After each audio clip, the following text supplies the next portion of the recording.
नमस्ते, हम डेजी सिंह। आज आप लोग के एगो हल्दी गीत सुना जाता है। पसंद है चैनल को लाइक करब, शेयर करब, सब्सक्राइब करब, बेल आइकन के जरूर दबाब कि आवे वाला कोनो भी नोटिफिकेशन सबसे पहले आप लोग के पास पहुंचे। और कमेंट बताब कि गीत आप लोग के कैसन लागला। हरदी हर साल आवेलू लगनिए में, हरदी हर साल आवेलू लगनिए में। पापा चढ़ाई हल्दी, मम्मी लगावे हल्दी।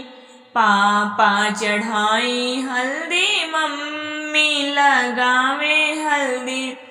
भाभी लगावे कुल बदनिए में, भाभी लगावे कुल बदनिए में। हरदी हर साल आवेलू लगनिए में, हरदी हर साल आवेलू लगनिए में।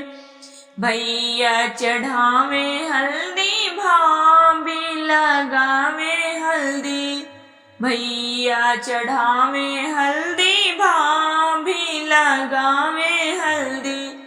दीदी लगावे कुल बदनिए में, दीदी लगावे कुल बदनिए में। हरदी हर साल आवेलू लगनिए में, हरदी हर साल आवेलू लगनिए में।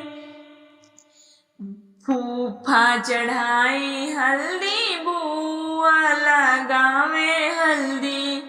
फूफा चढ़ाई हल्दी, बुआ लगावे हल्दी।